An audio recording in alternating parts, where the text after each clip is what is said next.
Bwana Yesu asifiwe, mtu wa Mungu. Natamani katika siku ya leo nikwambie neno moja, kwamba wewe ni mtu wa mbinguni. Hata kama unaishi katika uchafu wa kila aina, lakini wewe ni mtu wa mbinguni. Huko ndiko unakotokea, huko wanakujua kuliko kila kitu. Mungu aliyekuumba anaishi mbinguni. Huko mbinguni unajulikana kuliko unavyoweza kujulikana katika dunia hii. Wanakujua kuliko vile unavyojijua. Waamuzi 6 ile mstari wa 12 mpaka 15, tunaona vile ambavyo Gideoni anamuelezea malaika wa Bwana, anamuelezea Mungu akisema, sisi katika ukoo wetu wa Manase, familia yetu ndiyo masikini kuliko wote, lakini akasema katika familia yetu mimi ndiye niliye mdogo. Wakati anajieleza hivyo, alikuwa katika utumwa, katika nchi ya utumwa huko kwa Wamidiani, yuko utumwani, lakini malaika anamwambia wewe ni shujaa, lakini malaika anamwambia wewe ni kiongozi, utawaokoa Israeli. Wakati wanajua wao ndio masikini, lakini mbinguni wanajua hawa ni matajiri.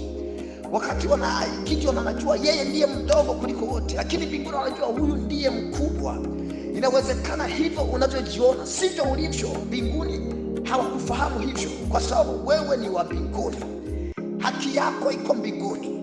Kuna watu wengi wanaishi maisha ambayo sio ya kwao. Usihangaike kutafuta maisha duniani.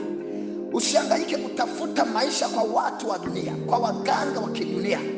Tafuta maisha mbinguni. Maisha yako yako mbinguni. Huko ndiko wanakujua jina lako. Unajijua wewe ni maskini, wewe ni mtumwa, lakini mbinguni wanajua wewe ni tajiri. Mbinguni wanakujua wewe sio masikini, wanajua wewe ni tajiri, wanajua wewe ni kiongozi, wanajua wewe ni msaada wa watu wengine. Yamkini hapa duniani wewe ni ombaomba, ni mtu wa kusaidiwa, lakini mbinguni wanajua wewe ni mtu wa kusaidia watu wengine. Mwambie Mungu anajua wewe ni nani, alete uhalisia wa maisha yako.